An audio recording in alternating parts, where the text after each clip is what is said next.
Hello. Hello. How are you? Good? Got some liquid in you? Some cookies maybe? That's good. So, I wanted to give a talk. I could have been talking about my company or some other things that, could be relevant maybe. I decided to structure it a little different. I decided to talk about 10 things that I needed after I left and graduated school that I didn't learn in school. So hopefully you'll have something, and after my presentation you can ask and maybe tell your opinion. So a little bit about myself. In Finland since '97, dual citizenship and trilingual, so I speak Finnish, English and Russian.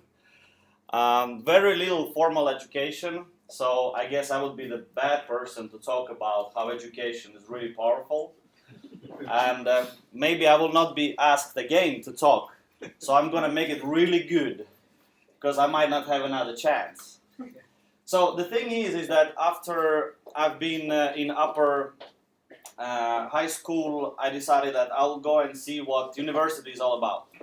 I decided to go and try, and after a few really good naps at the university, I realized it's just not for me. If I want to start my own company, do my own thing, I need something way, way more practical. I don't need professors for that. I have internet. So, I quit university, and in terms of education, you have way, way more education than I could ever have.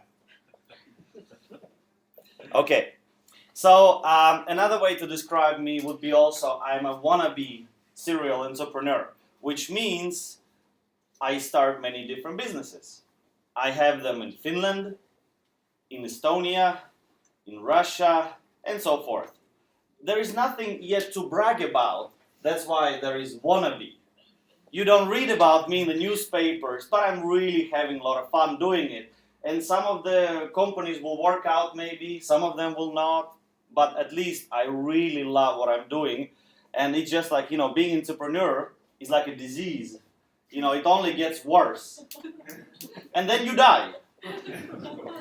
So, what I'm really passionate about is entrepreneurship, running your own business and web development. So, to give an example, my clients and PMega clients, we have actually clients in common. And I do the marketing for the web shops some of the web shops that PMega does. So, there is already similarities in that sense. But my company and things that I do are mostly web related, web development a bit, but more about marketing. So, in that sense, we're complementary, I guess. But let's talk about the things I didn't learn in school. Number one, how to manage your money. Managing money is really, really important. If I told you this, if you could save 2,000 euro for 7 years when you're 19 and then not save another penny for the rest of your life at the age of 65 with a good return on the stock market, you could have 1.4 million euro. Who teaches you that? Nobody. But you learn yourself. You know how you learn? You go to work, you get a paycheck, you spend it all, you borrow more, you work harder, and then you say, I never have any money. And you work harder and harder and harder. So I didn't learn about money management from school, that's for sure. Another thing is, I didn't learn to be brave, thanks to school. I mean, imagine this, a foreigner, no education, no work experience, seeking work. You gotta be a little bit, brave. But it worked out. It worked out really well. Why? Because you're determined. No is just a way for you to develop. Somebody says no, you say why? Because you don't speak Finnish. You go and you learn the language. You learn the basics. You come back. Why? No, because you don't have this. You always can learn and do something better. But in school, if everybody was brave, it would be a little bit of chaotic. Everybody was challenging everything and doing their own way and saying no a lot. That's hard to manage. So that's number 2. Let's try. Wow. Oh wow, we went way to the wrong part. Yeah, there we go. So number 3, social skills. Sure, I saw a lot of pretty girls in school that I really wanted to talk to. Didn't work out. But real social skills. I mean, like social skills where you can walk to a person and say, hey, my name is Artem, I do web marketing in my company and we're seeking opportunity, blah, blah, blah. Never learned that. I never learned to approach people I don't know, and that's a very important skill. You don't learn that at school, and you need that. Because in many cases, when you're searching for work or something, you have a lot of people you don't know that you should get chummy with, be friendly and so forth, and leave a good impression. But, when you're like this, hello, my name is Artem, I know programming, very good, card, wait, my phone, you feel anxious, I felt anxious. That's why it's hard. Okay, let's try the traditional way. Yeah. So, number 4, I guess, is thinking outside the box. School is extremely good at putting you in the box. Very well. Why? Because first, you dream about the box. MBA. And then, after you got your certificate, that you are now box number 3 MBA, you search online for a warehouse that needs that box, and then it's just the structure of the school is really, well, how can I say, it's very good at producing people that are suitable for certain things. But if you're interested in IT, for example, why not learn about how hot dogs are made? Food processing, they need software there. Medical, sure. Logistics. Basically, the more richer you are in terms of experience, the better you are. And if you think about it, think about great people in the world, Einstein, Bill Gates and so forth, Steve Jobs. How much education did they have? Well, Steve Jobs took a little bit of LSD and maybe, got some ideas out of that. Maybe that was his best moment in school, a few trips down the highland. But anyway, the point is, for me personally, I only started to think outside the box when, I was free to do so in my own company, when I didn't have constraints. And, I'm really thankful I don't have a lot of formal education because I still have that skill. Number 5 is failing. And I will tell you just a little secret right now, guys. You're gonna fail a lot. And it's gonna suck. Like real hard. Not to mention, failing with the ladies. That's always hard. But going back to work and other things. When I started my company, I was really naive. I wanted to do things, I thought, whoa, yeah, company, let's hire people, let's do this and that, and, sky's the limit, and, oh, yeah, let's take a little bit of debt, let's take, 30,000, oh, why not, let's take 10 more, things are going really well, and bam, you fail. You lose money, everything just starts going downhill, and you are depressed. Everything you hoped before for, everything is just disappearing in front of you. And school is not really good at teaching you how to fail, how to estimate losses, how to recover, how to motivate yourself when you are the most vulnerable, how to build a support network that will give you a signal that you're doing things really wrong. Thank God now I again stand on my feet really, really firmly.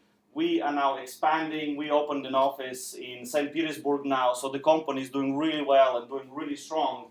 But the thing is, now I have a support network, but I could have used that advice before, when things didn't go so well. So school didn't teach me how to fail correctly. And another thing, it sounds really weird and maybe not in tone with, career and also, happiness. What makes you happy? Because if you know how to manage your money, if you have, for example, if you think about this way, I have my own business, blah, blah, blah, so forth, but I still live in a very small apartment. I drive my bike, I'm very far from the, Mercedes, high rolling, businessman wearing expensive clothes and so forth, because I realized something at some point. Business is one of the few things you can do where you can just do the things that you are happy about. That's it. If I don't like to do accounting, I can hire an accountant. He can do the boring job. If I don't like coding, there are guys like you who love it. But I can focus just on the thing that makes me happy. And imagine this. Just, I got an idea. I thought like, hey, wouldn't it be cool to teach entrepreneurship in school? And I thought like, yeah, that'd be really cool. And then I called up a school and so forth. And now I almost finished my course in high school where I teach entrepreneurship. But the thing is, I did it for fun. And it's really weird, students are like, oh yeah, you're not a teacher. No, I'm an entrepreneur. What are you doing here? I thought this could be really fun. And they're like, so are you like Steve Jobs, LSD? And I'm like, no, I'm just happy like this, with you guys. So for me, it's awesome because every day I wake up, I don't have to do what I don't want to do. I just do what makes me happy. And I keep my expenses really low. This way, I'm not slave to the money. Because if you have a lot of expenses, you have to work harder. What's the point? But school never, talked about happiness. And this is, I guess, one of the challenging things. You want to do well in your career, right? You want to grow, be, boss maybe at some point. It's all about managing people. It always is. You cannot really, unless you're like in, working for NASA or something and you design a spaceship, they'll leave you alone in a cubicle and just let you be there. But in most cases, you want to go forward, you want to progress in career, you have to manage people. And that's really hard. Because managing you is different than managing you. You get motivated from something else than you, for example. You're all different people. And, there's hard styles of managing. You do this or you die. There are soft styles of management. You do this, you get a bonus. But every person desires to be, valuable, appreciated, and so forth. And it takes a lot of work to understand what works for different people. But if you want to go further in your career, you have to learn how to manage people. Get what you want through them so they feel they want to do that. But in actuality, they do what you want them to do. But of course, obviously, being just a team member, you don't really get a lot of that in school, They always put you in the same situation. Oh yeah, there is 3 of you, form a group and, do a study project. But, they never tell you like, hey, this guy is the boss. You listen to him. Because in reality, that's how it is in, at your workplace. Okay, this another one, self-motivation. What makes you happy also motivates you. So if you think about it, I used to suck at this. Really, really bad. For me, I will tell you a secret. Again, I'm really bad advocate for school and education in general. So my apologies right away. But I just hated school. The thing is that I just, I didn't go to school for months. I was like, I don't want to do that. But I didn't use that time to do something stupid or waste my time. I learned how to program. I learned how to program in PHP. I learned about MySQL, Postgres, then Python. Then I learned about Delphi, Turbo Pascal. I learned about search engine optimization. I learned about tracking and so forth. I wanted to learn it all. And for me, it was really weird. I was like, hey, there is this huge web of information, and there is this box that I gotta go to, and there is this teacher that I don't really like, and he doesn't like me. We should make our lives easier, and I should skip class, and he'll be happy, and I'll be happy. But the thing is that if you think about it, all the information you could ever want is online. What school is valuable for is human interaction. And you should leverage that.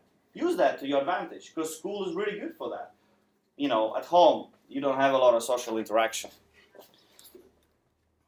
So, number 9 is, this is something that you understand when you are a bit older. Like, you're at your workplace, right? And, somebody's getting promoted, and you're like, why it's not me? I'm better, but he has a better network than you, maybe. Somebody gets a job, because somebody knows somebody, and then he opens the door to somebody, and so forth. So, even if you don't ever, start your own business, if everybody started their own business, who would work? So, there you need, both, types of people. But anyway, if you never even start a business, you should think that you yourself as a company, and this is the direction that everything is going for nowadays. You yourself, a company. So every company has a brand, good or bad, a mission statement, and so forth. And I have a friend that I really, really respect. And one time we were talking and so forth, and he said, Artem, you have that nice guy attitude around you. Like there is something about you really, glowing and really positive, and you try to be really helpful. And I thought at that point, hey, I'm going to make it my brand. I'm going to be the most helpful, nice guy there is. And it worked. I'm married now. Anyway, so the thing is that, I decided on, just trying to build a brand for myself. Because if you think about it, if you have a brand, and if people know you that, hey, you are the guy that gets stuff done. If I'm in a tight spot, I need, a project delivered. I know I can trust you. Just give one call and you get it done. It doesn't matter if you have your own company or you go to work. That brand will follow you anywhere you go. And networking is just a lot of people who find you useful, that you've been useful to, that you can leverage later. There are very few companies in Oulu that I cannot get to in order to talk or maybe give a presentation or something through my network. And I really work hard on just being helpful to my network. It's not like, hello, yes, let's put name there. Okay, you can be, no, you're not useful. Next. Okay, you look like you're useful. Okay, what's the name? Okay, good. So the thing is that you just get to know people and you try to be really useful to them. And then in the time of need, they will do the same. And you should have a really big network. And in Finland, just in any other place in the world, network works. And then the last one is relationship. That is definitely something I didn't think about when I was at school. A lot of your time, for the rest of your life, you will focus on managing relationships. Your boss, your co-worker, your wife, your son, and so forth. And that's very hard. At work, if you're really bad at managing relationships, you will be stressed. You don't feel like you're part of the team. If you're bad at managing relationship with your wife or your girlfriend or wherever, you'll be stressed. You will be less productive. So there is a lot of things you can learn about managing relationships that will just basically allow you to work better. Maybe sometimes you should, go for a beer with your coworker. That's one of the things you can do. I, for example, don't drink alcohol myself. I just drink non-alcoholic beer and watch them just fell down on the floor. And then I drug them because I'm useful. So my point is, relationships are really important, and managing relationships is really hard. And you don't learn that at school because you have your buddies, your friends. But that's not really hard, managing that kind of relationship. Because at work, a lot of times you're with people you might not even like. You still have to be with them and be productive. So, you didn't learn those things in school, but thank God there's Amazon. So I listed a few books that helped me understand some of the core values that now every day are with me, no matter if I work or study or do whatever. And I thought that you guys might find it helpful also.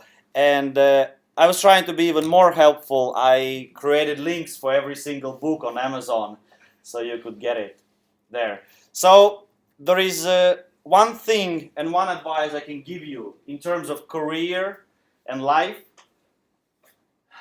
Find what you're passionate about, something that will interest you for the rest of your life, and get obsessed about it. I mean obsessed, not like yeah, I work from 8 till 4.